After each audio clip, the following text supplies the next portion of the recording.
4일 실시되는 본선거가 하루 앞으로 다가온 가운데 뉴욕은 시장과 시의원, 뉴저지는 주지사를 선출합니다.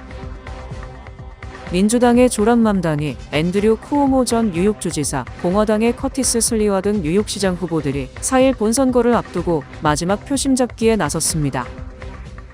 트럼프 행정부가 푸드스탬프 혜택을 부분적으로 지급하겠다고 밝혔습니다.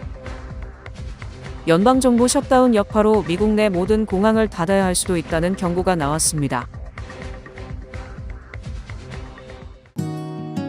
모두가 누릴 수 있는 권리, 바로 아름다움입니다. 키스는 누구나 더 쉽고 당당하게 자신의 아름다움을 즐길 수 있는 세상을 꿈꿉니다. 키스는 우리 모두의 미래가 더 아름답게 빛날 수 있도록 최선을 다할 것입니다. 당신의 아름다움의 모든 순간, 키스가 함께합니다.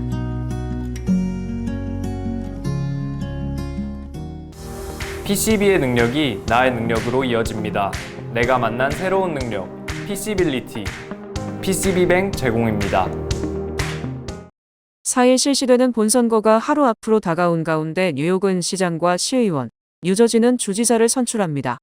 뉴욕시는 4일 오전 6시부터 오후 9시까지 투표소가 운영되는 가운데 뉴욕시장, 공의공호관, 감사원장, 보로장, 시의원 등의 선거가 치러집니다. 한인 정치인으로는 23선거구 린다리 의원과 26선거구의 줄리 원 의원이 3선에 도전합니다. 한인 밀집 지역인 플러싱에서는 샌드라 황 의원과 베이사이드에서는 비키 팔라디노 의원이 재선에 도전합니다. 이와 더불어 투표 용지 뒷면에는 총 6개의 주민투표 발의안이 표결에 붙여집니다. 나소 카운티에서는 카운티장과 카운티 의원 선거가 실시됩니다. 특히 한인 최초로 줄리진 민주당 나소 카운티 의원 후보가 내일 공화당 후보와 경쟁합니다. 뉴저지에서는 주지사 선거가 치러집니다. 마이키 셰릴 민주당 후보와 잭 치타렐리 공화당 후보가 치열한 경쟁을 벌이고 있습니다. 뉴저지주는 4일 오전 6시부터 오후 8시까지 투표소를 운영합니다. 한편 뉴욕 일원 주요 한인단체들이 2일 한인 상점들이 몰려있는 퀸즈 노던 블라바드 156이 머레이힐 쇼핑몰에서 투표 독려 가두 캠페인을 전개했습니다. 민주당의 조란 맘다니, 앤드류 쿠오모 전 뉴욕주지사, 공화당의 커티스 슬리와 등 뉴욕시장 후보들이 4일 본선거를 앞두고 마지막 표심 잡기에 나섰습니다. 뉴욕시장 후보들이 4일 본선거를 앞두고 뉴욕시 5개 보로를 종횡무진하며 마지막 거리 유세에 총력을 다하고 있습니다. 조란 맘다니 민주당 후보는 맨해튼 로어 이스트 사이드에서 노년층과 함께 춤을 추며 지지를 호소했고, 쿠오모 무소속 후보는 브루클린의 브라이튼 비치에서 시민들과 식사하며 표심을 다졌습니다. 슬리와 공화당 후보는 브롱스의 한 이슬람 사원을 찾아 종교계 표심을 공략했습니다. 급진 좌파 성향의 조란 맘다니는 뉴욕을 더 살기 좋은 도시로라는 구호를 내세워 젊은 층의 폭넓은 지지를 받고 있습니다. 지난 민주당 예비선거에서 쿠오모 전 주지사를 꺾으며 돌풍을 일으킨 그는 뉴욕시 첫 무슬림 시장이 될 가능성이 높다는 평가를 받고 있습니다. 맘다니는 선거 막바지까지 SNS 영상과 거리 유세로 자만하지 말고 끝까지 투표하자고 강조하고 있습니다. 쿠오모 전 뉴욕 주지사는 성희롱 의혹으로 사퇴한 지 4년 만에 정치 복귀를 노리며 중도층과 공화당 표심까지 아울러 자신을 맘다니를 막을 유일한 후보라고 강조하고 있습니다.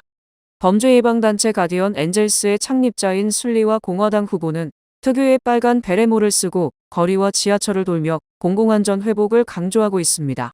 새 후보의 막판 유세가 치열해지며 뉴욕시장 선거는 본선거를 하루 앞두고 어느 때보다 뜨겁게 달아오르고 있습니다. 4일 치러질 뉴욕시장 본선거를 앞두고 사전투표율이 역대 최고치를 기록했습니다. 뉴욕타임스에 따르면 지난달 25일부터 이달 2일까지 진행된 사전투표에는 약 73만 5천 명이 참여해 대통령 선거를 제외하면 사상 최대 규모입니다. 이는 2021년 선거의 4배 이상에 달하는 수치로 당시엔 에릭 아담스 후보의 당선이 확실시되면서 사전투표자가 17만 명에 그쳤습니다. 이번 사전투표에선 특히 MZ세대의 참여 증가가 두드러졌습니다. 35세 미만 유권자 10만 명 이상이 지난주 후반 투표소를 찾으며 사전투표자의 중간 연령이 50세로 낮아졌습니다. 2022년 주지사 선거 때는 55세 이상이 대부분이었던 것과 대조적입니다. 이처럼 투표 열기가 높아진 것은 이번 선거에 대한 관심이 뜨겁기 때문이며 이번 뉴욕시장 선거는 인도계 무슬림 출신의 조란 맘다니 민주당 후보와 앤드류 쿠오모 전 뉴욕주지사의 맞대결로 치러집니다. 무명 정치인이던 맘다니는 지난 6월 예비선거에서 거물 쿠오모를 제치고 민주당 후보로 선출돼 정치권에 충격을 안겼습니다. 민주당의 텃밭인 뉴욕시 특성상 맘다니의 본선 승리가 유력하다는 전망이 많고 그는 생활비 급등으로 어려움을 겪는 서민층을 위한 경제정책을 내세우며 지지를 얻고 있습니다. 맘다니가 승리할 경우 미국 첫 무슬림 뉴욕시장이 탄생하는 동시에 민주당 내 진보 세력의 입지 강화와 함께 향후 2026년 중간선거와 2028년 대선 전략에도 적잖은 영향을 미칠 것으로 보입니다. 트럼프 행정부가 푸드스탬프 혜택을 부분적으로 지급하겠다고 밝혔습니다. 매사추세츠와 로드아일랜드 연방법원은 지난달 31일 연방농무부의 예비비 52억 5천만 달러를 사용해 푸드스탬프 혜택의 최소한 부분 지급이라도 즉시 진행하라고 각각 판시했습니다. 그리고 두 판사는 트럼프 행정부가 일부 재량 지출금을 활용할 경우 11월분 전액 지급도 가능하다고 지적하며 행정부에 3일까지 조치 계획을 보고하라고 명령했습니다. 이에 따라 트럼프 행정부가 이날 법원에 제출한 서류에 따르면 부분적으로 푸드스탬프 혜택을 지급하겠다고 밝혔습니다. 그러나 농무부의 예비비를 사용하지 않겠다고 했고 혜택을 언제 지급할지에 대해서도 명확하게 밝히지 않았습니다. 연방정부 셧다운 여파로 미국 내 모든 공항을 닫아야 할 수도 있다는 경고가 나왔습니다. 숀 더피 연방교통부 장관은 3일 CNBC 인터뷰에서 연방정부의 셧다운 여파로 만약 안전하지 않다고 판단되면 모든 공항을 닫을 것이라며 사람들이 여행하지 못하도록 할 것이라고 말했습니다. 그는 현재 지연 운항하는 상황이라면서도 항공관제 시스템의 리스크가 현저히 커졌다고 덧붙였습니다. 연방정부의 셧다운이 한 달을 넘기면서 항공관제사 부족에 미국 내 주요 공항에선 항공기 지연과 취소가 잇따르고 있습니다. 연방정부의 셧다운이 한 달을 넘기면서 가뜩이나 인력난을 겪는 항공관제사 부족 현상이 심해지고 근무 인력의 피로도도 높아지고 있는 상황입니다. 현재 근무하는 항공관제사 1만 3천 명은 필수 근무 인력으로 분류돼 무급으로 일하고 있습니다. FAA에 따르면 이마저도 목표 인력 규모보다 3,500명 정도 부족합니다. 이 때문에 대다수 관제사가 초과 근무나 주육일 근무를 해왔습니다. 게다가 셧다운 장기화로 관제사들이 결근하거나 휴가를 가는 경우가 잦아지면서 미국의 주요 공항에선 항공편 지연 취소가 잇따르고 승객들은 긴 대기 시간에 고통받고 있습니다. 지난달 31일 전국에서 6,200편이 지연되고 500편이 취소되는 사태가 발생했는데 그 원인은 65%가 관제사 결근 때문이라고 더피 장관은 전했습니다. 관제사 부족에 따른 지연 취소는 주말인 1일 4,600편 지연, 173편 취소와 2일 5,800편 지연, 244편 취소로 이어졌습니다. 한편 연방정부 셧다운 사태가 역대 최장 기록을 경신할 것으로 보입니다. 이번 셧다운은 4일 자정이 지나면 기존 역대 최장 셧다운 기록을 뛰어넘습니다. 뉴욕시가 앞으로 경찰 인력을 대폭 확충할 계획입니다. 에릭 아담스 뉴욕시장은 지난달 31일 2028년까지 뉴욕시경 소속 경찰관 5,000명을 추가 채용하겠다고 밝혔습니다. 현재 NYPD 인원은 약 34,975명으로 시정부는 이를 약 4만 명 규모로 늘리는 것을 목표로 하고 있습니다. 아담스 시장은 많은 뉴욕 시민들이 거리와 지하철에서 더 많은 경찰이 배치되기를 원한다며 앞으로 3년 안에 4만 명 수준의 경찰 인력을 확보해 뉴요커의 안전을 강화하겠다고 강조했습니다. 시정부는 신규 채용을 위해 다음 회계연도 예산에 1,780만 달러를 배정하고 단계적으로 충원을 진행할 방침입니다. 그동안 NYPD는 만성적인 인력난에 시달리며 이를 해결하기 위해 채용 기준 완화를 추진해왔습니다. 올해 초부터는 지원 자격 중 대학 최소 2수 학점 기준을 60학점에서 24학점으로 낮췄고 일부 연령 요건도 완화했습니다. 또한 시민권이 없는 영주권자도 일정 조건을 충족하면 지원할 수 있도록 제도 개선을 단행했습니다. 도널드 트럼프 2기 행정부 들어 미국 시민권 심사가 한층 강화되면서 영주권자들의 주거 이력과 체류 기록에 대한 검증이 대폭 까다로워지고 있습니다. 뉴욕 기반의 이민 전문 매체 네뷰은 최근 연방 이민 서비스국이 시민권 신청서에 대한 심사 강도를 높이고 허위 정보나 부정 취득 사례가 적발될 경우 시민권은 물론 영주권까지 박탈될 수 있다고 보도했습니다. USCIS는 시민권은 영주권을 취득했다고 자동으로 부여되는 것이 아니며 신청자가 처음부터 영주권 자격이 없었거나 허위 은폐 사실이 드러날 경우 추방 절차까지 이어질 수 있다고 밝혔습니다. 심사 과정에서 가장 중점적으로 보는 항목은 최근 5년간의 연속 거주와 실제 물리적 체류 기록입니다. 일반 신청자는 5년, 시민권자 배우자를 통한 신청자는 3년 동안 미국 내 거주 사실을 입증해야 하며 전체 기간의 절반 이상을 미국 내에서 실제 거주했음을 보여야 합니다. 특히 6개월 이상 장기 해외 체류가 있을 경우 연속 거주 요건이 끊긴 것으로 간주돼 거주지 증빙 서류, 미국 내 고용 기록, 주택 소유, 세금 납부 내역, 가족 체류 기록 등을 제출해야 합니다. USCIS는 또한 신청자의 선량한 도덕성을 평가하며 최근 5년의 기간 동안 범죄, 세금 체납, 양육비 미지급, 위증, 불법 투표 등의 기록이 있을 경우 시민권이 거부될 수 있다고 경고했습니다. 18세부터 26세 남성이 병역 의무 등록을 하지 않은 경우도 결격 사유에 해당합니다. 또한 과거 결혼이나 취업 비자를 통한 영주권 취득 과정에서의 허위 진술이나 서류 조작이 적발될 경우 시민권 신청이 거부될 뿐 아니라 연방 이민세관 단속국에 통보된 후 영주권 박탈 및 추방 절차가 진행될 수 있습니다.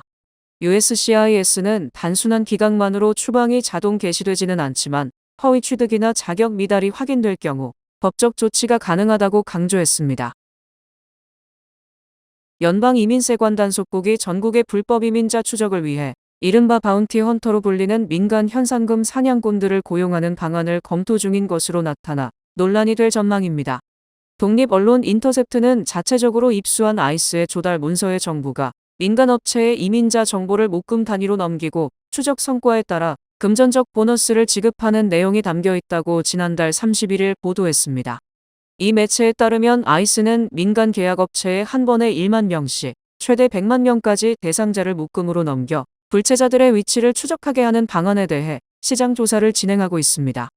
또 성과 기반 가격 구조를 검토 중이며 첫 시도에서 정확한 주소를 찾아내거나 특정 기간 내 목표의 90%를 특정할 경우 보너스를 지급할 수 있다고 명시했습니다. 아이스는 해당 사안에 대한 언론 요청에 즉각 답하지 않았습니다. 이 문서는 지난 2월 폴리티코가 보도했던 에릭 프린스 전 블랙워터 CEO 등 군안보 계약업체 인사들이 주도해 민간 차원의 이민자 추적 및 불법 이민자를 체포한 주지역 경찰에게 현금 보상을 제공하는 바운티 프로그램을 추진했던 계획과 매우 유사하다는 지적이 나왔습니다.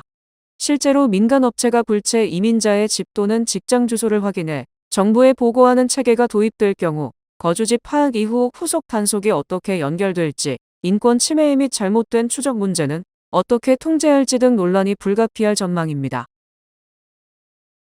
도널드 트럼프 대통령은 5일 열릴 관세 정책의 적법성 관련 연방대법원 재판을 앞두고 패배한다면 미국은 제3세계 수준으로 전락할 것이라며 그런 일이 없기를 기도한다고 밝혔습니다.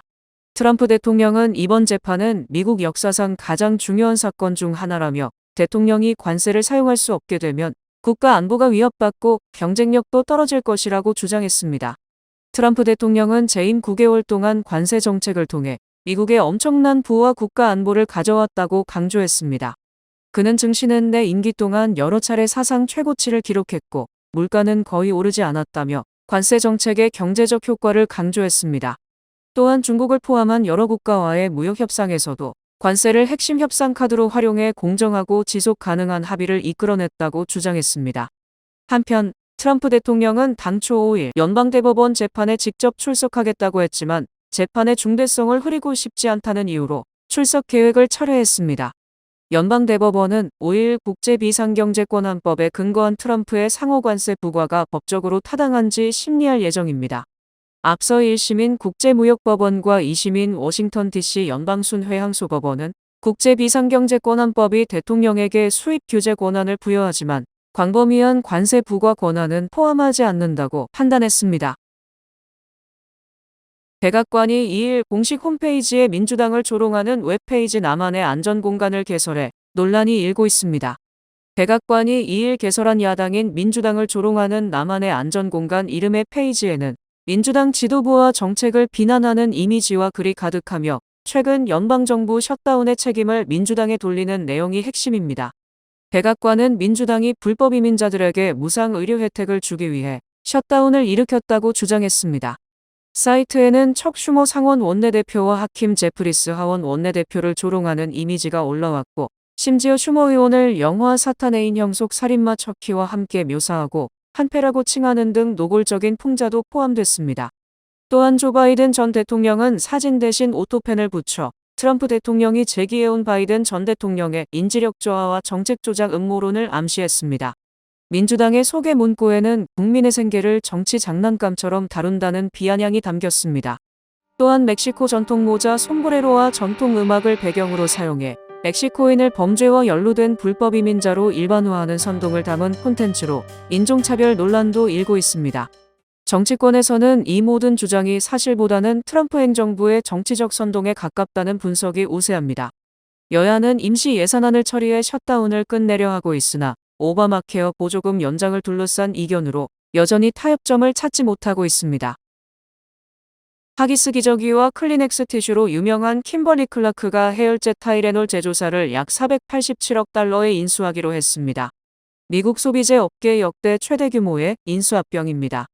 킴벌리 클라크는 3일 타이레놀 제조사 캔뷰에 보통주 전량을 주식 및 현금 거래 방식으로 487억 달러에 인수하는 계약을 체결했다고 밝혔습니다.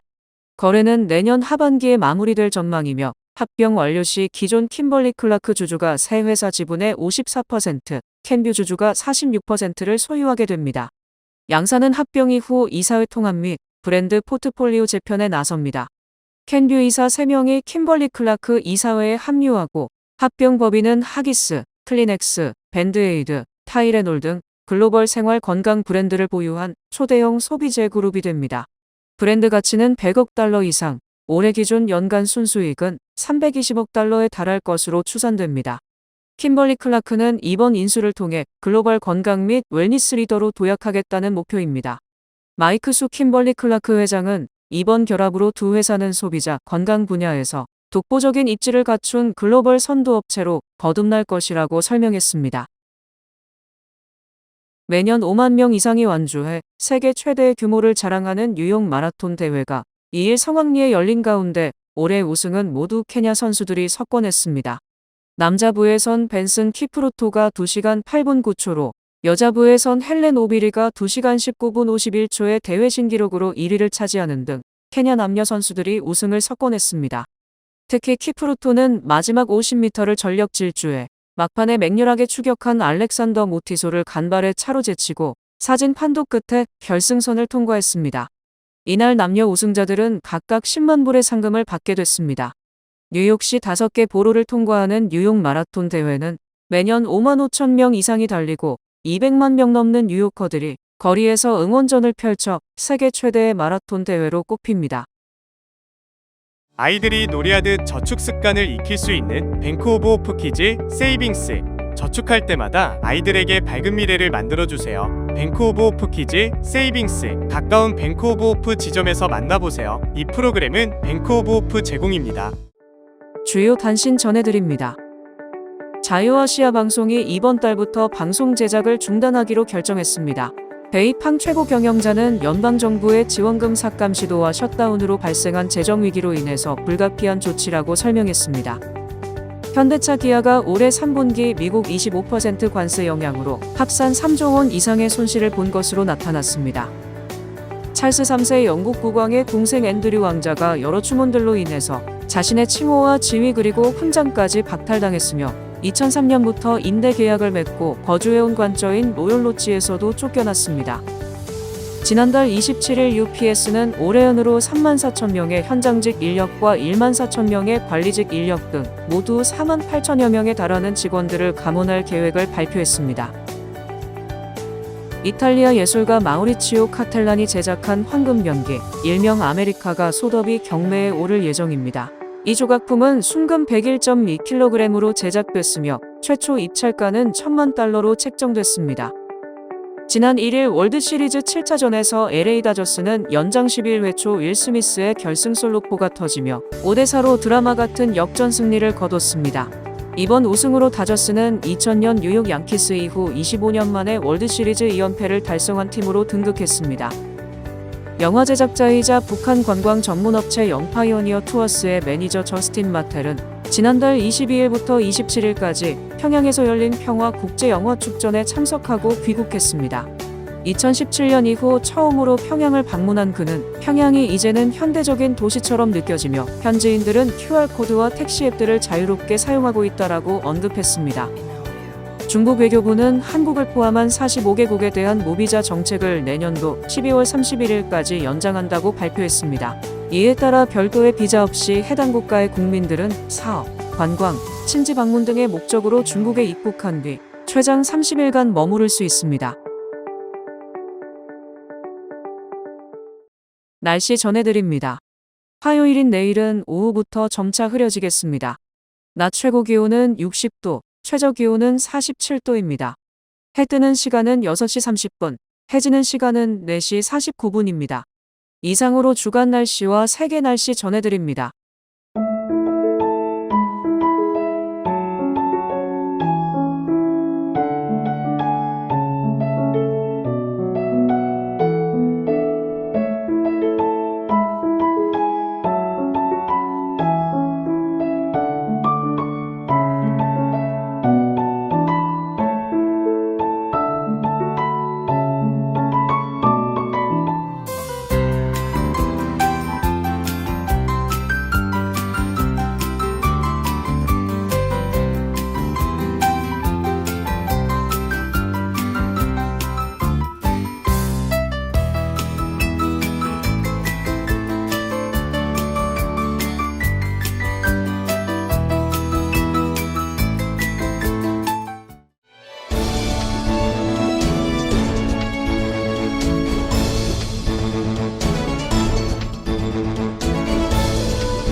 뉴뱅크와 함께 꿈의 집을 마련하세요.